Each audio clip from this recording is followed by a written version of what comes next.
Emomali Rahmon janob oliylari, faxriy qorovul sizni O'zbekiston Respublikasiga kelishingiz munosabati bilan tabriklandi. Faxriy qorovul boshlig'i polkovnik Xanikolov.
Hurmatli teletomoshabinlar, siz jonli efirda Ko'ksaroy qarorgohida O'zbekiston Respublikasi Prezidenti Shavkat Mirziyoyev taklifiga binoan mamlakatimizga davlat tashrifi bilan kelgan Tojikiston Respublikasi Prezidenti Emomali Rahmonni rasmiy kutib olish marosimiga guvoh bo'lyapsiz.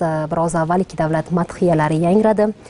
Ayni daqiqalarda yetakchilar delegatsiyalar bilan tanishmoqdalar. Albatta, ta'kidlash o'rinliki, Tojikiston Respublikasi Prezidenti Emomali Rahmon O'zbekistonga o'zining katta jamoasi bilan kelgan. Xususan, Tojikiston Respublikasi bosh vaziri Kohir Rasulzoda prezidentga hamrohlik qilmoqda. Bundan tashqari, Tojikiston Respublikasi Tashqi ishlar vaziri Sirojiddin Muhriddin, qolaversa, iqtisodiy taraqqiyot va savdo vaziri Abdurahmonzodani ham ko'ryapmiz. Bugun ikki mamlakat yetakchilari o'rtasida o'tkaziladigan tor va kengaytirilgan tarkibdagi muzokaralarda albatta juda ko'plab masalalar muhokama qilinadi va mas'ullar o'zbekistonlik hamkasblari bilan hamkorlikning keyingi bosqichi, yangi qo'shma loyihalar, dasturlar yuzasidan fikr almashadilar. Tojikiston Respublikasi Prezidenti O'zbekistonga o'zining katta jamoasidan kelganini aytdik. Xususan o'sha moliya vaziri, energetika va suv resurslari, transport vaziri, sanoat va yangi texnologiyalar, qishloq xo'jaligi vaziri O'zbekistonda bo'lib turibdi bugungi kunda.